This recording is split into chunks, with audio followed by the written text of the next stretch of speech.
choses à vous remettre et puis pour vous aider à commencer ce cours-là. Donc, comme je disais ce matin, on poursuit notre série dans l'Évangile de Luc et ce matin, je vais lire dans l'Évangile de Luc les chapitre 11 et les versets 1 à 13. La parole de Dieu dit ceci. Jésus priait un jour en un certain lieu. Lorsqu'il eut achevé, un de ses disciples lui dit, « Seigneur, enseigne-nous à prier comme Jean l'a enseigné à ses disciples. » Il leur dit, « Quand vous priez, dites, « Père, que ton nom soit sanctifié, que ton règne vienne. Donne-nous chaque jour notre pain quotidien. Pardonne-nous nos péchés, car nous aussi nous pardonnons à quiconque nous offense, et ne nous induis pas en tentation. » Il leur dit encore, « Si l'un de vous a un ami, et qu'il aille le trouver au milieu de la nuit pour lui dire, « Ami, prête-moi 3 pains, car un de mes amis est arrivé de voyage chez moi, et je n'ai rien à lui offrir. » Et si de l'intérieur de sa maison, cet ami lui répond, « Ne m'importune pas, la porte est déjà fermée, mes enfants et moi nous sommes au lit. Je ne puis me lever pour te donner des pains. » Je vous le dis, même s'il ne se levait pas pour les lui donner parce que c'est son ami, il se lèverait à cause de son importunité et lui donnerait tout ce dont il a besoin. Et moi je vous dis, demandez et l'on vous donnera. Cherchez et vous trouverez. Frappez et l'on vous ouvrira. Car quiconque demande reçoit, celui qui cherche trouve, et l'on ouvre à celui qui frappe. Quel est parmi vous le père qui donnera une pierre à son fils s'il lui demande du pain? Ou s'il demande un poisson, lui donnera-t-il un serpent au lieu d'un poisson? Ou s'il demande un œuf, lui donnera-t-il un scorpion? Si donc méchants comme vous l'êtes, vous savez donner de bonnes choses à vos enfants, à combien plus forte raison le Père céleste donnera-t-il le Saint-Esprit à ceux qui le lui demandent? On va se courber dans un mot de prière. Oui, Seigneur Jésus, ton nom est merveilleux, ton nom est grand, ton nom est saint. Seigneur, lorsque Ésaïe a vu ta gloire, alors que tu étais assis sur le trône et que les anges chantaient « Saint, Saint, Saint », est l'Éternel des armées, toute la terre est pleine de sa gloire. Ésaïe t'a vu, Seigneur. Il t'a vu, toi, Seigneur Jésus, alors que tu étais assis sur le trône en train de régner et manifester ta majesté, ta sainteté. Seigneur Jésus, c'est devant toi qu'on se présente et lorsqu'on se présente devant un Seigneur, un Dieu si saint, on se sent souvent, on peut se sentir indigne.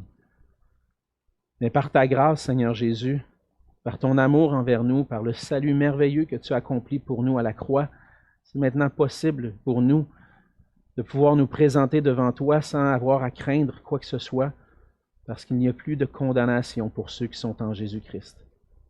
Seigneur, c'est en sachant que tu nous acceptes, que tu nous accueilles dans ta présence qu'on veut venir devant toi ce matin et te prier que par ta grâce, tu fasses ton œuvre dans nos cœurs par ta parole. Que ton esprit puisse agir en nous, Seigneur, afin que nous puissions saisir le sens de ces paroles qu'on a lues ce matin, que tu as enseignées à tes disciples et que tu veux nous enseigner ce matin. Éclaire-nous, Seigneur. Ouvre notre intelligence, ouvre nos cœurs pour que ta parole puisse faire son œuvre en nous et qu'on puisse porter du fruit. Seigneur, comme toi tu priais dans un lieu à l'écart, tu étais dans l'intimité avec le Père, nous voulons nous aussi grandir dans cette intimité avec toi. Alors, enseigne-nous ce matin, Seigneur. Et c'est dans ton nom que je te prie. Amen. Amen. Pour apprendre à connaître une personne, ça peut prendre beaucoup de temps. Beaucoup de temps. Des fois, on apprend à connaître les gens. Par exemple, je suis avec vous depuis à peu près 1 an et demi, bientôt 1 an et demi. Et puis, j'apprends à vous connaître tranquillement avec les conversations qu'on a ensemble, les visites à la maison, les conversations qu'on a. J'apprends à vous connaître, mais ça prend du temps pour vraiment connaître quelqu'un. Même, je dirais que des fois, ça prend du temps pour apprendre à se connaître nous-mêmes. Des fois, on ne se comprend pas trop, on ne sait pas trop pourquoi on réagit de telle ou telle façon. Une personne, c'est un univers. Et ça prend du temps à connaître cette personne, une personne. Il nous arrive parfois de connaître des gens, mais de mal les connaître. Ça m'arrive souvent, les gens me voient à l'église, en avant, en train de prêcher, puis à un moment donné, c'est toujours dans le même contexte, à l'église, on se voit, on se côtoie, tout ça. Puis dans un autre contexte, ils me découvrent sur une autre facette. « Hey, je te pensais pas de même! Je pensais pas que tu étais comme ça. Ah ouais, t'es de même, toi! » Les gens découvrent des nouvelles choses selon des nouvelles facettes. Ma femme a toujours dit, elle a découvert avec le temps, elle dit, toi, t'es comme un mini-wheat. Tu as un côté sérieux puis un côté givré, un peu humoristique des fois. Fait que les gens, des fois, connaissent mon côté sérieux, mais ils connaissent moins mon côté givré, mon côté un peu plus rigolo, si je peux dire. Et les gens, des fois, on n'a pas toujours la perception qu'on a des gens, c'est pas toujours de les connaître comme ils sont réellement. Et en tant que chrétien, on a le privilège de connaître Dieu. Le Seigneur Jésus nous donne, par le salut qu'il a accompli, un accès auprès de Dieu, une révélation dans sa parole qui nous permet de connaître Dieu. Mais il nous arrive parfois d'avoir une perception de Dieu qui n'est pas totalement juste par rapport à ce qu'il est. Plusieurs ont tendance, puis moi-même, des fois, on a souvent, je dis des fois, mais souvent, tendance à ne pas avoir une vision complète de qui est Dieu. Qui va réussir à connaître un Dieu infini, un Dieu grand parfaitement? Impossible. Ça prend une éternité pour le découvrir. Puis des fois, on connaît Dieu d'une certaine façon. On connaît Dieu comme celui qui est au-dessus de toute chose. En théologie, on appelle ça le Dieu transcendant, celui qui est au-dessus de tout, qui règne, qui est le roi, qui est celui qui possède toute l'autorité, qui domine. Et cette perception-là de Dieu, parfois, nous amène à peut-être nous empêcher de nous approcher de lui. Comment je peux m'approcher d'un Dieu si saint? On se sent indigne. On ne veut pas s'approcher d'un Dieu comme ça, un Dieu qui... On se sent coupable peut-être des fois d'avoir péché, d'avoir tombé. On se sent coupable de se présenter devant Dieu. Mais dans le passage de ce matin, on va voir ce que le Seigneur Jésus a enseigné à ses disciples sur la façon dont on doit s'approcher de Dieu dans la prière. Dans le récit de Luc, ce passage-là, comme vous le savez, je le répète souvent, se situe dans la deuxième moitié de l'Évangile où Jésus est en route vers Jérusalem. Et qu'est-ce qui va arriver? À Jérusalem, il va être livré entre les mains des hommes pour être mis à mort puis accomplir le salut pour lequel il a été envoyé et annoncé, ou qui avait été annoncé. Mais sur cette route-là vers Jérusalem, Jésus rencontre des gens. Jésus rencontre plusieurs personnes. Il va y avoir des entretiens différents avec ces gens-là. Et il y a plusieurs entretiens, particulièrement avec ses disciples, où il prend le temps de les enseigner. Puis dans le passage qu'on voit ce matin, on poursuit un peu ce qu'on a commencé de voir la semaine dernière. On voit que Jésus prenait du temps à part dans la prière, en particulier dans l'intimité avec son Père. Jésus, c'est le Fils de Dieu, et puis il avait besoin de cette relation-là. Il avait besoin, même en tant qu'homme, 100% homme, 100% Dieu, mais en tant que Fils, d'être dans l'intimité avec son Père. Et les disciples regardent Jésus, puis ils voient Jésus en train de prier, puis ils disent, mon ami, ça doit être intense ce que lui vit là présentement. La relation la plus parfaite qui existe depuis toute éternité entre le Père, le Fils, le Saint-Esprit qui est là, manifesté. Puis là, les disciples disent, Seigneur, j'aimerais ça, on aimerait ça nous aussi, apprendre à prier, apprendre à entrer dans cette intimité. Et la semaine dernière, on a vu le début du chapitre 11, les versets 1 à 4, qui nous parlait davantage des sujets qui devraient remplir nos prières. Mais ce matin, on va voir la manière dont nous devrions nous approcher de Dieu. On va apprendre des choses sur notre Dieu, découvrir, peut-être redécouvrir des choses sur notre Dieu qui nous encouragent à nous approcher de lui. Et à travers la manière dont on doit s'approcher de Dieu, on apprend davantage à connaître qui est notre Dieu. Et cette connaissance a des implications sur notre vie de prière. Et ce matin, on va voir ensemble que notre Dieu est un Père bon et parfait, qui désire entendre nos prières et donner ce qu'il y a de mieux à ses enfants. Notre Père est bon, notre Père est parfait. il veut nous entendre. Il veut nous donner ce qu'il y a de mieux.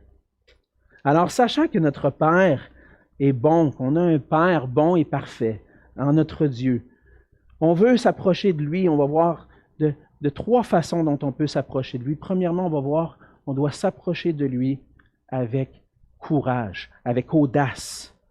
C'est ce qu'on voit dans les versets 5 à 8 particulièrement, où Jésus il semble avoir une coupure là, après avoir prié et donné cette prière-là avec un contenu particulier à ses disciples. Il leur dit encore, commence le verset 5, il est comme un enseignement, un autre angle d'enseignement sur la prière. Puis il va raconter une parabole. Et qu'est-ce qu'on voit dans cette parabole-là? C'est une histoire d'un homme qui, au beau milieu de la nuit, a un ami qui arrive de voyage et puis il doit l'accueillir chez lui. Il doit accueillir cet ami-là. Mais là, il se réveille puis il se rend compte qu'il n'y a pas ce qu'il faut pour pouvoir bien l'accueillir. Cet homme-là accueille l'ami qui arrive de voyage et puis il ne pouvait pas fermer la porte. On l'a mentionné un petit peu plus tôt, on l'a vu dans l'Évangile de Luc, l'hospitalité, c'était une des qualités les plus importantes, un des éléments les plus importants dans la culture de cette époque-là. C'était pas possible, c'était mal vu de dire « je ferme la porte à quelqu'un ». Il ne pouvait pas fermer la porte, il aurait été mal vu. Cet ami-là arrive de voyage, il a probablement voyagé plusieurs jours, à pied, il a faim, et puis là, il dirait « non, je ne veux pas, tu rentres chez moi », ça serait tellement mal vu. Il veut bien faire. Alors, il ouvre la porte, puis il dit « viens-t'en ». Et là, il se rend compte qu'il y a un problème. L'homme désire bien faire, être un bon hôte, mais il n'y a pas tout ce qu'il faut pour être un bon hôte. Il est pris avec un problème. Il est pris avec un problème qui lui manque de nourriture. Puis dans ce temps-là, la nourriture n'était pas accessible comme elle l'est aujourd'hui. Il n'y avait pas le dépanneur du coin qui était ouvert 24 heures pour pouvoir aller acheter une coupe de pain puis du beurre de peanut pour pouvoir y servir une petite tartine. Non, il fallait préparer la nourriture, prendre le temps de le faire. Et puis des fois, on n'avait pas toutes les ressources pour le faire. Et là, il ne veut pas laisser son visiteur à la porte, il veut l'accueillir, mais il lui manque ce qu'il faut pour bien l'accueillir. Et là, c'est quoi la solution? Il pense aux solutions qu'il pourrait y avoir. Mais si j'ai rien chez nous, la seule façon que je pourrais faire, c'est d'aller cogner chez le voisin, aller cogner à sa porte, puis peut-être que lui va pouvoir m'aider à accueillir cette personne-là. Mais là, on est au milieu de la nuit.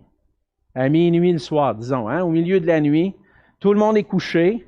Hey, ça n'a pas de bon sens, je ne peux pas aller cogner à sa porte puis le déranger. Je ne peux pas faire ça. Mais malgré tout, cet homme-là prend son courage à deux mains, puis il va cogner à la porte de son voisin. Il va dire « Hey, je m'excuse de te déranger, là. Je sais qu'il est tard, puis c'est peut-être pas le bon moment, ça se fait pas, je le sais, mais là, j'ai quelqu'un chez moi qui vient d'arriver, puis je manque de nourriture, j'aurais besoin d'aide. » Et puis là, dans l'histoire que Jésus raconte un peu l'attitude. Mais voyons donc, c'est quoi cette affaire-là? Pourquoi tu me réveilles à cette heure-là? Ça n'a pas d'allure, qu'est-ce que tu fais? Pourquoi tu me déranges? Ma famille est toute couchée, tout le monde est couché, puis probablement dans ce temps-là, tout le monde dormait un peu dans la même pièce. Tu cognes à la porte, tu viens réveiller toute la maison, tu viens nous déranger, on va passer 2-3 heures à faire du pain pour toi. Voyons, ça n'a pas de bon sens. Mais l'homme, il a pris quand même son courage. Puis malgré le fait que son ami ne veut pas, son voisin ne veut pas vraiment l'aider, bien, le Seigneur dit, il va l'aider pareil, il est déjà dérangé. Il va lui donner ce qu'il a besoin. Et là, dans toute cette histoire-là, Jésus veut enseigner quelque chose sur notre relation avec notre Dieu. Malgré le fait que son voisin ne veut pas l'aider, il va l'aider. Puis par cette parabole-là, Jésus nous dit que le Père s'attend à ce que nous soyons courageux dans nos demandes, qu'on use d'audace, que tu prennes, même si tu penses que ta demande n'a pas de bon sens, même si tu penses que ça n'a pas d'allure, va vers lui, va lui demander. Dieu est disponible et prêt à accueillir nos demandes. Puis c'est pour ça qu'on doit aller à lui. La parabole, c'est ce qu'elle enseigne, que le Père est prêt à accueillir nos demandes. Et le Seigneur s'attend à ce que nous allions à lui parce que, par Jésus-Christ, il nous a ouvert le trône de la grâce. Dans Éphésiens 2, au verset 18, l'apôtre Paul va dire « Car par lui, par Jésus-Christ, les uns les autres, nous avons un accès auprès du Père. » Un privilège qu'on a, de pouvoir s'approcher de Dieu. On a un Père dont la porte est ouverte. Il est prêt à nous accueillir. On a cet accès auprès du Père. L'auteur de l'Épître aux Hébreux va dire au chapitre 4, verset 12, « Approchons-nous donc avec assurance du trône de la grâce afin d'obtenir miséricorde et de trouver grâce pour être secourus dans nos besoins. » Le Seigneur Jésus lui-même nous dit, « Prends courage, va vers ton Père. Tu as un accès. Tu as un accès privilégié, tu es un enfant de Dieu, tu peux aller vers ton Père, puis aller, même avec les demandes peut-être qui peuvent être les plus farfelues. Ce que je veux dire par là, ça ne veut pas dire qu'on doit demander n'importe quoi. Évidemment, cette parabole-là est donnée aussi dans le contexte de l'Évangile de Luc, où on a lu ensemble, justement, un peu la semaine dernière, un peu avant, de quel genre, quel devrait être le contenu de nos prières. Le contenu de nos prières doit être premièrement centré sur Dieu, sur son nom qui est sanctifié, que son règne vienne, et puis après ça, qu'on puisse aller à lui pour dépendre de lui dans tous nos besoins. On ne veut pas y aller avec des demandes farfelues dans le sens qui ne sont pas conformes à la parole de Dieu, mais peut-être que ça peut être conforme à la parole, ça peut être conforme à sa volonté, puis pour nous, c'est dit, ça n'a peut-être pas de bon sens de demander ça. Le Seigneur peut faire les grandes choses. Et le Seigneur veut qu'on aille à lui, qu'on ait du courage, puis qu'on lui demande d'accomplir des grandes choses. On doit oser de demander des choses qui nous semblent impossibles, mais qui sont conformes à sa volonté. Ça se peut que tu vis une situation financière difficile, puis que tu as perdu un emploi. Peut-être que tu dis, j'aimerais ça avoir tel emploi, j'aimerais ça que cet emploi-là, il me semble que ça donnerait bien pour avoir ce que j'ai besoin. Le salaire serait juste, j'aurais ce qui serait nécessaire pour faire vivre ma famille, mais tu sais, je n'ai pas les compétences pour ce qu'il exige pour ce poste-là. Ah, ben je suis prêt à apprendre. Est-ce que tu es prêt à aller devant le Seigneur puis lui demander des choses qui te semblent impossibles selon ton intelligence? On peut prier pour le salut de quelqu'un, parfois dans notre famille. Puis je sais que parmi vous, vous avez plusieurs. Vous avez dans vos familles, dans ma famille, des gens qui ne connaissent pas Dieu, des gens qui sont même hostiles à l'Évangile, fermés, qui ne veulent même pas qu'on leur en parle. Es-tu prêt à aller à la porte du Seigneur et dire, Seigneur, sauve-le, sauve son âme, puis à persévérer en cognant à la porte du Seigneur? Je connais l'histoire d'un homme que j'ai connu, puis qu'à un certain moment donné, il a entendu l'Évangile. Puis, à ce moment-là, c'est là, plus que 20 ans, ça ferait presque 40 ans de ça, oui, à peu près 40, 45 ans de ça. Il avait entendu l'Évangile, puis il avait un peu comme, comment je pourrais dire, saisi la parole avec joie au début, mais après ça, il y a eu une épreuve dans sa vie qui a fait que, dit non, moi je rejette tout ça. Puis pendant longtemps, on pensait qu'il n'y avait plus d'espoir pour lui. Il a entendu l'Évangile, il a même saisi par la foi certaines choses, puis finalement, il rejette tout. Puis pendant 20 ans, il a persisté dans cet endurcissement-là. Mais un jour, le Seigneur a utilisé une situation dans sa vie, une circonstance qui a fait réaliser son besoin d'être sauvé. Puis aujourd'hui, cet ami-là est sauvé depuis 20 ans maintenant. Le Seigneur l'a sauvé. Il avait rejeté, et on pensait qu'il n'y avait plus d'espoir pour cette personne-là, mais par la grâce de Dieu, par la prière, cet homme-là est venu au Seigneur. Peut-être que tu es découragé de prier. Le Seigneur, il dit, viens à moi, puis demande, continue de demander, même si ça te semble farfelu. Parce que le Père s'attend à ce qu'on soit courageux, comme cet homme-là qui a pris son courage, puis qui est allé cogner au milieu de la nuit chez le voisin pour avoir de l'aide. Le Seigneur veut qu'on aille vers lui avec courage parce que le Seigneur répond à la prière qui est faite avec courage. La parabole nous enseigne que si une personne répond à la demande, si la personne qui a répondu à la demande ne leur a pas répondu avec amour, pas à cause que c'est son ami, mais parce que simplement il est dérangé au milieu de la nuit, bien, elle nous enseigne que le Père, lui, va répondre avec amour et volontairement. Jésus met le contraste entre ce voisin-là qui, bon, OK, tu m'as dérangé, je vais t'aider. Mais le Seigneur, le Père, n'est pas comme ça.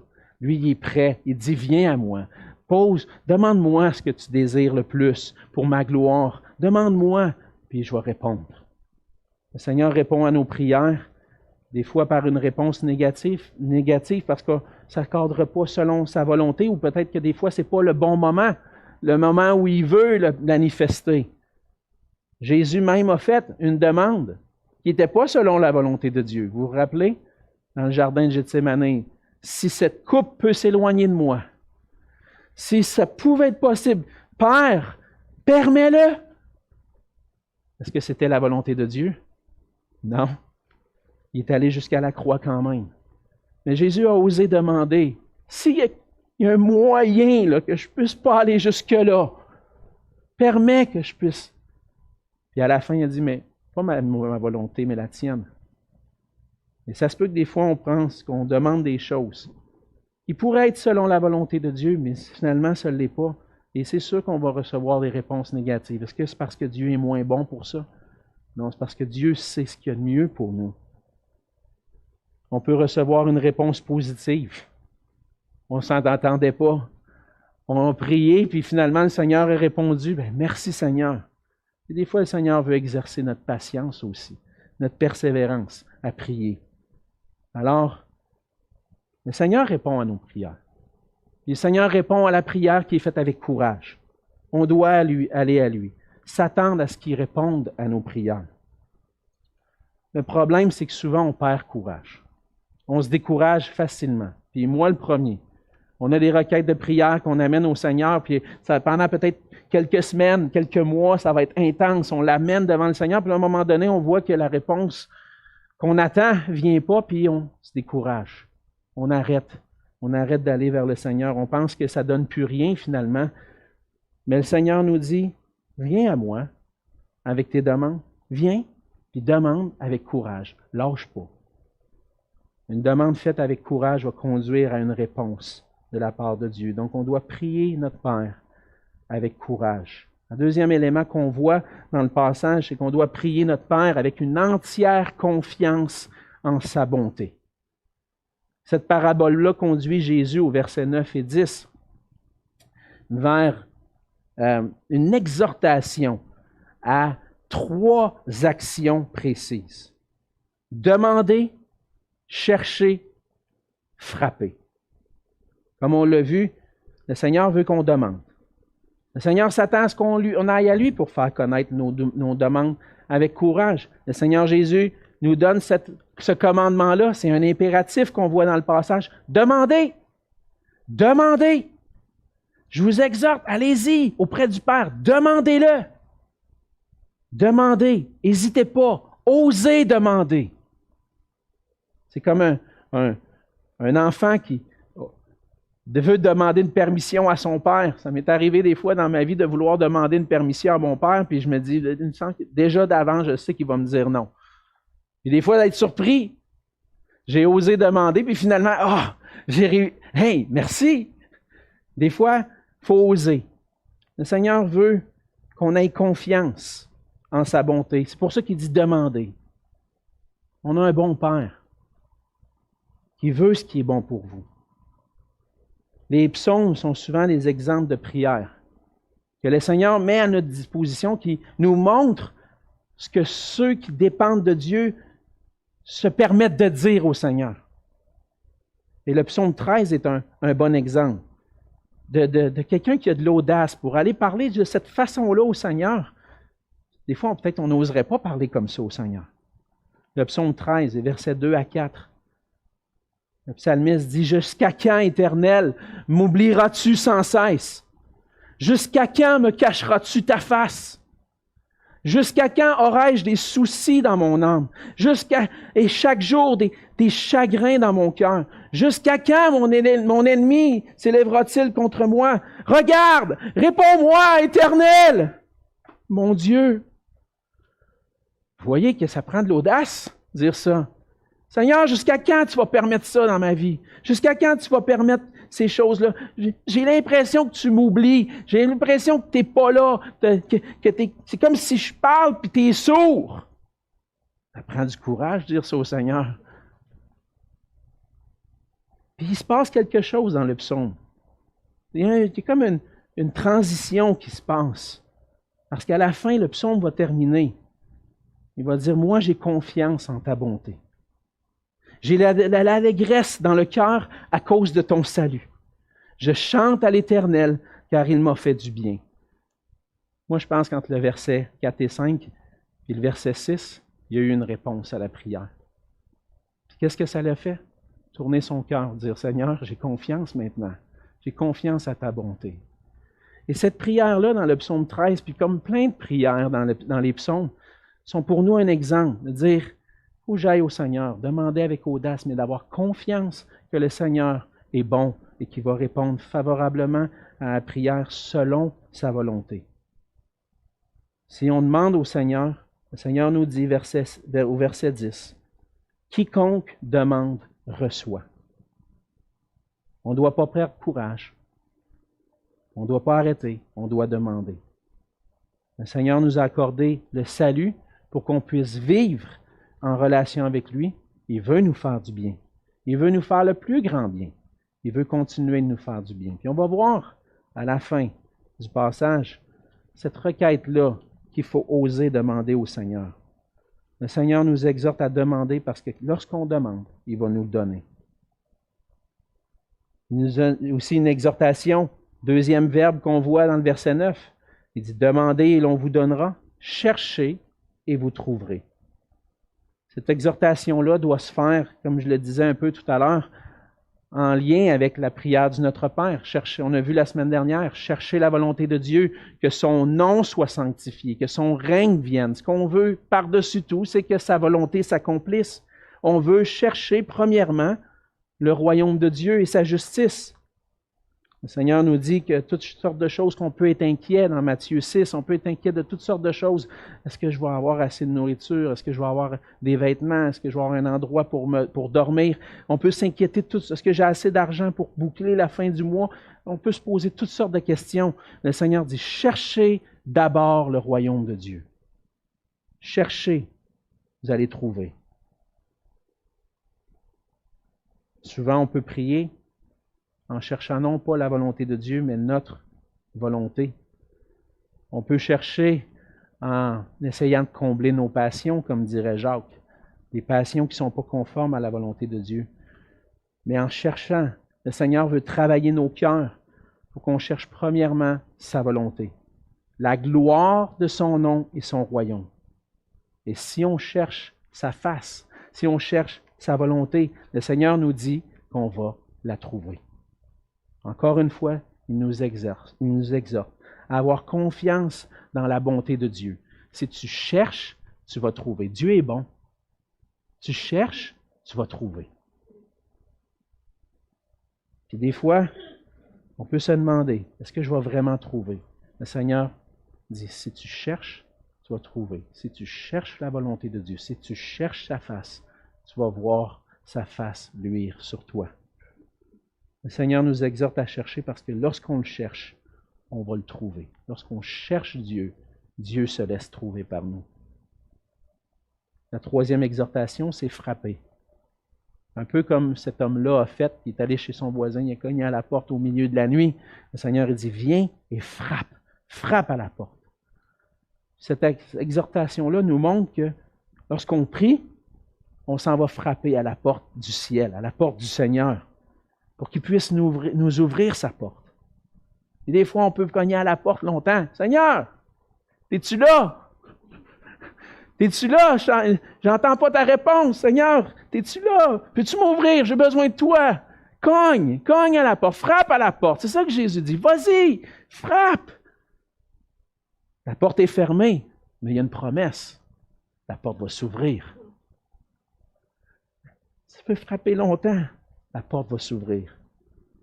C'est quoi l'exhortation que le Seigneur nous dit? Va frapper à la porte. Décourage-toi pas. Vas-y avec courage. Demande. Cherche la face de Dieu, puis frappe à la porte. Tu vas avoir une réponse qui va venir. Alors le Seigneur nous exhorte à demander, à chercher, à frapper avec une entière confiance que ce qu'il va nous donner, c'est les bonnes choses, que le ciel va s'ouvrir pour nous. Deuxième chose, allez, on doit prier avec une entière confiance dans la bonté de notre Dieu. Troisièmement, on voit dans les versets 11 à 13 qu'on doit prier notre Père en sachant qu'il veut nous donner ce qu'il y a de mieux pour nous. Des pères imparfaits donnent des bonnes choses à leurs enfants, c'est ce que Jésus dit.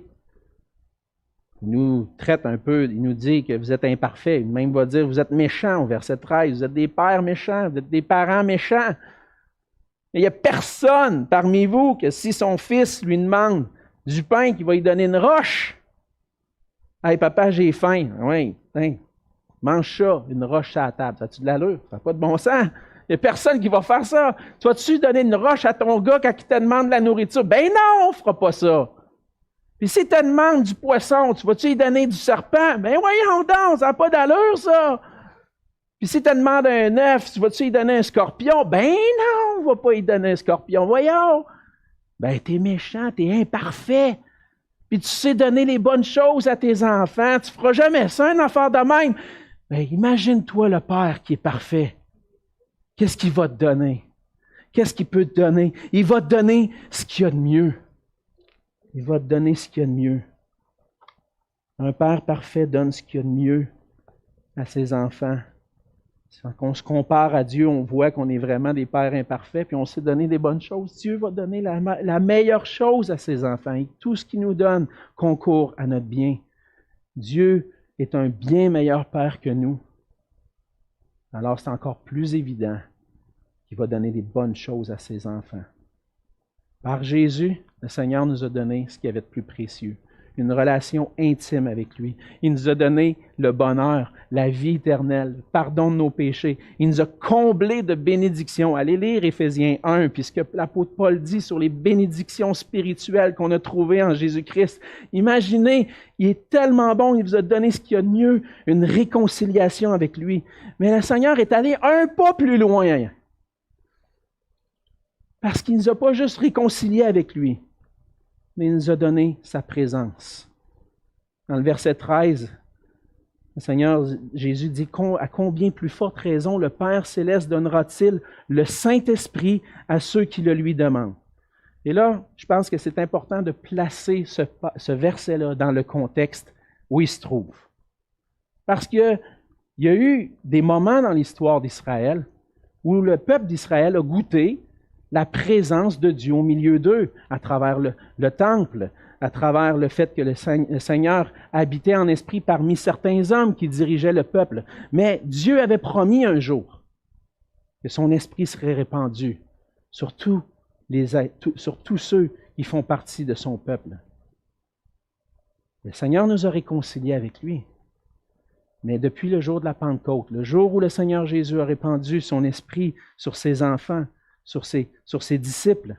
Maintenant, on goûte la présence de Dieu en nous, par l'Esprit de Dieu, chaque jour. Le Saint-Esprit, c'est une précieuse promesse qui avait été annoncée dans l'Ancien Testament.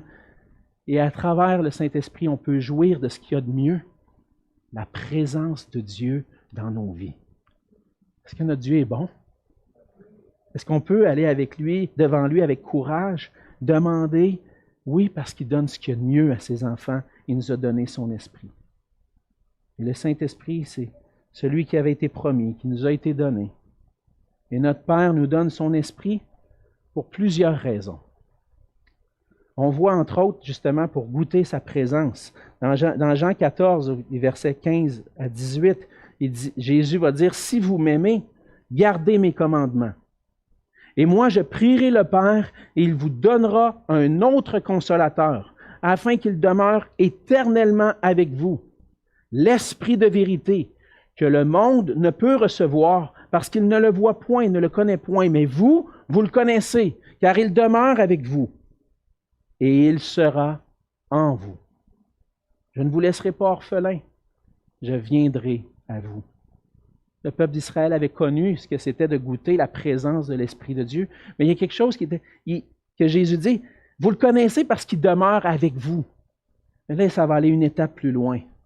Il va venir en vous. Il va être ce consolateur, celui qui vient pour apaiser nos cœurs dans les moments des difficultés, dans l'épreuve, dans la marche avec le Seigneur. Des fois, c'est difficile de garder courage, de faire confiance à la bonté de Dieu. Je vais vous donner ce qu'il y a de mieux, je vais vous donner mon esprit, puis il va vous aider à traverser, il va consoler vos cœurs. J'ai fait, juste une petite parenthèse, dans mes études au doctorat, je me suis spécialisé dans la théologie du Saint-Esprit. En particulier, j'ai écrit une thèse sur l'inséparabilité entre la parole et l'Esprit de Dieu. Je pense que l'Esprit de Dieu et la parole de Dieu doivent toujours travailler ensemble. Et c'est ce qu'on voit dans la théologie du passé, puis dans les Écritures. Mais là, ce que je vous apprête à vous dire, c'est comme une petite chose qu'on pourrait donner un long cours de théologie juste sur la doctrine du Saint-Esprit, puis je pense que ça serait vraiment édifiant. Ça va venir. Je vous le dis, je vous annonce des choses d'avance, mais ça va venir. Et puis, on pourra découvrir ça. Mais ce matin, je vous donne juste quelques petites parcelles de qu'est-ce que le Saint-Esprit fait en nous, puis qui nous donne, qui nous aide à voir que c'est la meilleure chose qui ne pourrait pas nous arriver. Je vais présenter 3 bénéfices. Le premier, comme on l'a vu dans Jean 15, le Saint-Esprit nous apporte la consolation. La consolation de Dieu. Comme on l'a lu, le Saint-Esprit, c'est le consolateur qui nous assure la présence de Jésus-Christ dans nos vies. Vous vous souvenez, à la fin de l'Évangile de Matthieu, Jésus a dit « Et voici, je suis avec vous tous les jours jusqu'à la fin du monde. » Mais comment Jésus est avec nous? Il est au ciel. Mais il nous a donné son Esprit.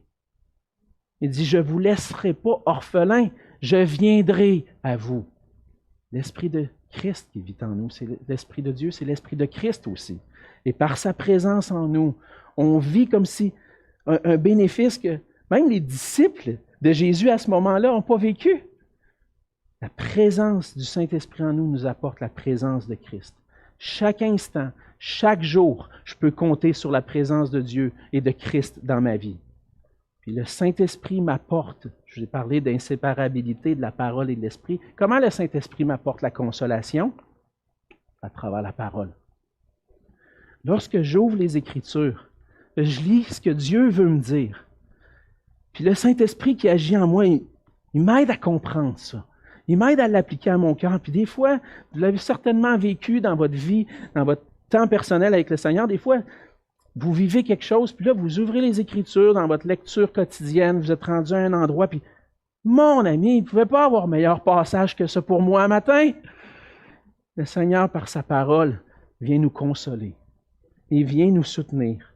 Puis son Esprit en nous nous aide à nous approprier ces paroles-là pour qu'on puisse se tourner vers notre Père dans la prière. Et le Saint-Esprit nous aide à faire ça. Et dire, Seigneur, j'ai besoin de toi. J'ai besoin de ta consolation. Donne-moi ta parole ce matin qui va me consoler, qui va m'aider à persévérer, qui va m'aider à rester accroché à toi. Donne-moi cette consolation dans mes épreuves. Ça, c'est la première chose. L'œuvre de l'Esprit, c'est la consolation. Une deuxième chose qu'on voit dans l'Évangile de Jean, c'est que le Saint-Esprit nous guide sur le chemin de la vérité. Dans le psaume 139, David va dire à la fin du psaume, « Sonde-moi, ô Dieu, connais mon cœur, éprouve-moi, connais mes pensées. Regarde si je suis sur une mauvaise voie, puis conduis-moi sur la voie de l'éternité, la voie de la vérité. » Et qu'est-ce que l'Esprit de Dieu fait en nous? Il vient nous conduire sur cette voie-là, pour qu'on ne s'éloigne pas, qu'on n'aille pas dans des mensonges, et qu'on reste dans la vérité. Il agit dans ma vie pour me faire comprendre les Écritures, puis m'aider à trouver ma joie, à vivre dans l'obéissance, et me guide pour que je sois obéissant. Et je trouve ma joie par l'Esprit de Dieu dans l'obéissance. Troisième chose, le Saint-Esprit nous garde près de Dieu. Tous ceux qui sont nés de nouveau ont reçu l'Esprit pour être toujours gardé, de ne pas s'éloigner. Tu as reçu le Saint-Esprit, tu as reçu ce sceau, tu as eu cette présence de l'Esprit de Dieu dans ta vie, il ne te sera pas enlevé. Tu as été scellé du Saint-Esprit. Puis le Saint-Esprit va agir en toi pour que tu puisses rester attaché au Seigneur puis persévérer dans ses voies. Le Saint-Esprit agit dans nos cœurs pour qu'on puisse persévérer dans la foi, même lorsqu'on est tenté de se détourner du Seigneur. Le Saint-Esprit fait son œuvre pour qu'on puisse être ferme, nous affermir. Ça ne veut pas dire qu'on ne tombera jamais. On a encore la chair qui travaille en nous, mais le Saint-Esprit fait cette œuvre-là pour renverser ce que la chair veut produire, pour produire des œuvres qui sont pour Dieu. Alors, comment on s'applique ce verset-là? Est-ce que je dois prier que le Seigneur me donne son esprit? Non, je l'ai déjà. Mais comment on va dans le sens de l'exhortation de Jésus? Et on peut prier que le Saint-Esprit nous aide à réaliser la présence de Dieu dans ma vie. On peut prier qu'il puisse m'apporter la consolation dans les épreuves que je vis. On va prier dans le même sens que son œuvre en nous. Saint-Esprit, aide-moi à persévérer dans la foi. Apporte-moi la consolation. Guide-moi dans l'obéissance. Garde-moi ferme dans la foi. Aide-moi à persévérer. En nous donnant l'Esprit, son Esprit, le Seigneur nous a donné ce qu'il y a de mieux pour nous. Sa présence continuelle pour nous apporter consolation, pour nous guider et pour nous garder. Est-ce qu'on a un bon Père? Est-ce qu'on a un Père parfait qui veut ce qu'il y a de mieux pour nous?